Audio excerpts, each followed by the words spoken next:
All right.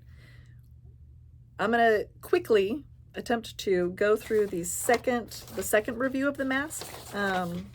So that these big long ones, these big long videos that I've done were the first review. Let's see, I'm trying to by Gerald C. Cassidy, right? So that was the one we really broke it down on. On the plus side, with the second review, we already know subscales. We already know there's a parent report and a kid report and all of that kind of stuff. So now we are going to look at the second report by Marilee McCurdy and Jill Holtz. I don't know if I left off an author. Nope, it was just Gerald C. Cassidy. Okay. So now we're going to look at the review by then, and I'm going to go faster.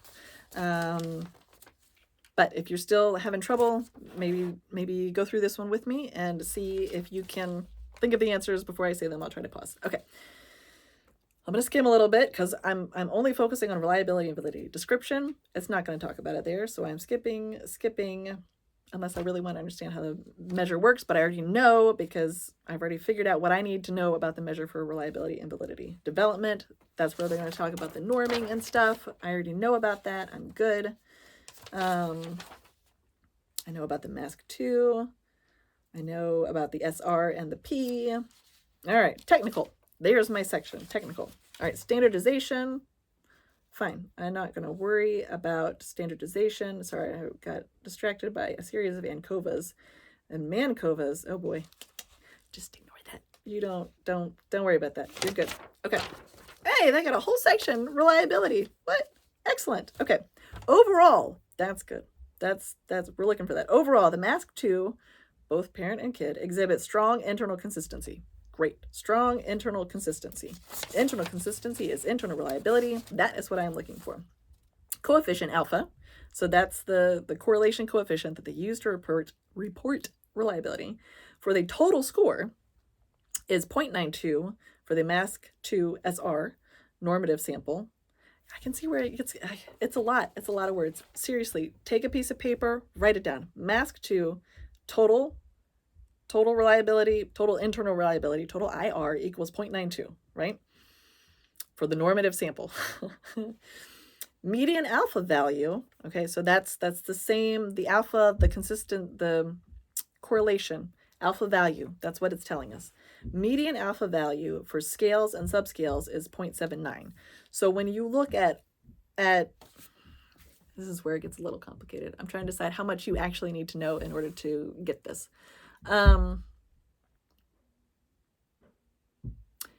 When you are looking at scales and subscales with statistics, it's not like regular math where this subscale is this correlation and this subscale is this correlation and this subscale is this correlation. So I'm just going to add all those together and now I've got the total correlation. Because then think about it. If it was this subscale is 0.78, this subscale is 0.62, this subscale is 0.93. If I add those up, I got something way over 1, right? And that's not going to work because you can't go over 1 with correlation. It can only be, correlation means they are perfectly correlated. If it's a 1, they are like identical, which just is not going to happen statistically speaking, generally. So they give us the total score for the internal reliability. So that's looking at the measure as a whole. How internally reliable is the measure as a whole? Okay, that's 0.92. Median alpha, so like the middle alpha for scales and subscales is 0.79. So that means the scales and subscales are in a range from something lower than 0.79 and something higher than 0.79, and 0.79 is in the middle for those. Now, there'd be multiple numbers. We don't have all those. We just have the median alpha.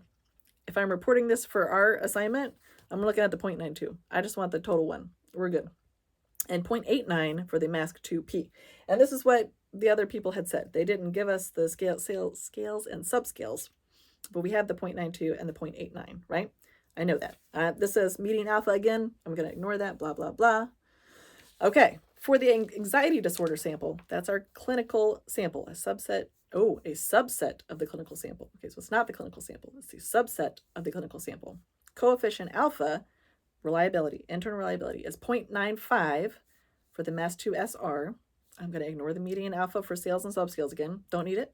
And 0.95 for the MAS2P. 0.95 for both of those.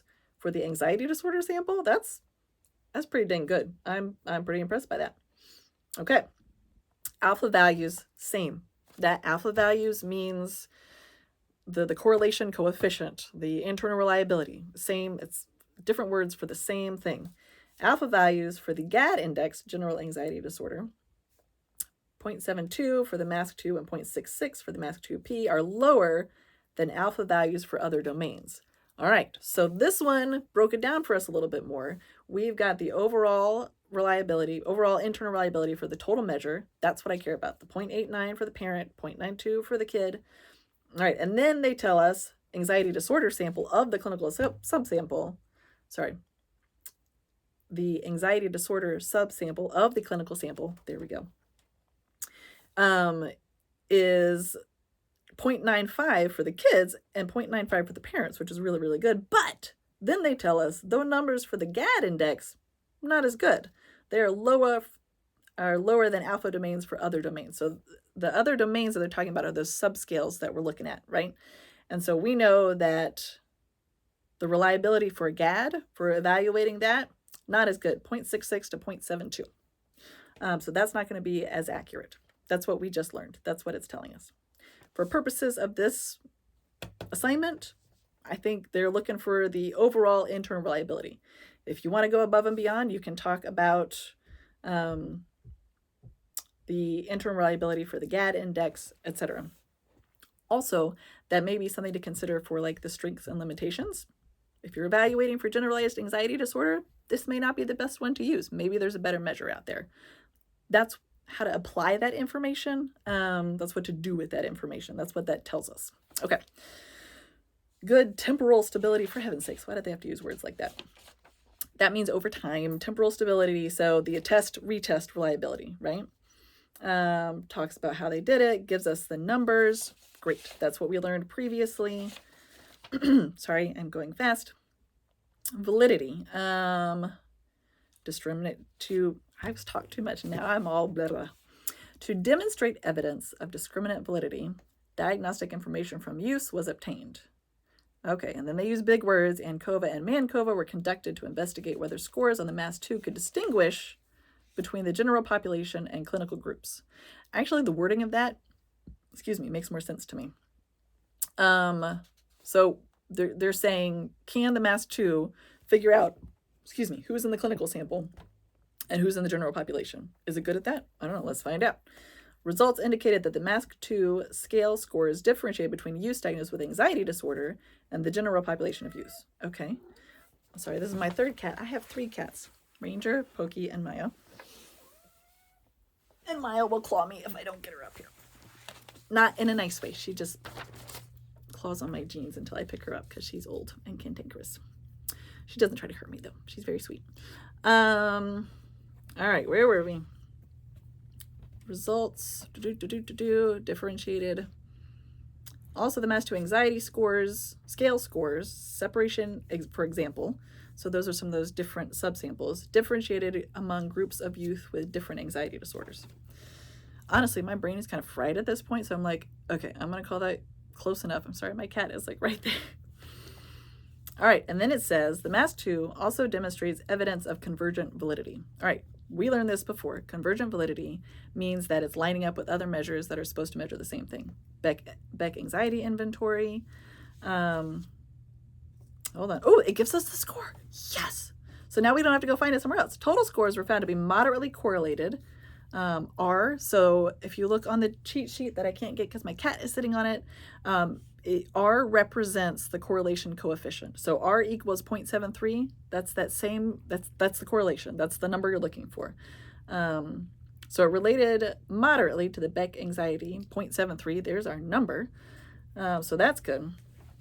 Let's see. Of the scales available on both the MASC2 and the Conners Comprehensive Behavior Rating Scales, moderate correlations were found between scale scores that were conceptually related on the MASC2 SR and the CBRS self-report. All right, so they're saying they self-reported on the MASC2, they self-reported on the Conners Comprehensive. Oh my gosh, and then they say corrected R equals 0.42 to 0.64. All right, so corrected, you know what? don't even worry about it. If it says corrected, that means that they did something that you don't need to worry about, and you're just going to go with the number. You don't need to know about that. But that's the range, right? 0.42 to 0.64. So there are numbers. So we've got, for convergent validity, we've got something ranging from 0.42 to 0.73, because the 0.42 is the lowest for the Connors, and 0.73 is for the Beck anxiety. But that's our range for convergent validity. All right. Moderate correlations were found between scores that were conceptually related on the parent, just like we talked about before, the parent report. So the parent report for both of those measures, the MASC-2 and the Connors comprehensive, now we know those numbers were 0.28 to 0.64. Moderate, 0.28. I don't know, that's low to me. I would consider that reasonably low. 0.64 is fine, but I'm trying to figure out why there's a range, and I would want to figure out why it was corrected. Like, what are we talking about here? I don't know. But if I was looking for, it's my cat. If I was looking for potential limitations, this would be one, like, which is what I talked about before. Like, I don't know, this doesn't sound great. All right. Oh, and then they talk about ethnic breakdown. So that's useful. You guys, she's loving on the screen. She likes to rub her chin on the side of my phone. All right. I think that's all you need to know. So basically we took what we learned from the first one, we went through the second one just to see, and a good thing we did because we got the numbers, so now we don't have to go track those down. Excellent. And it confirmed all the things we already knew. Okay, so that's that.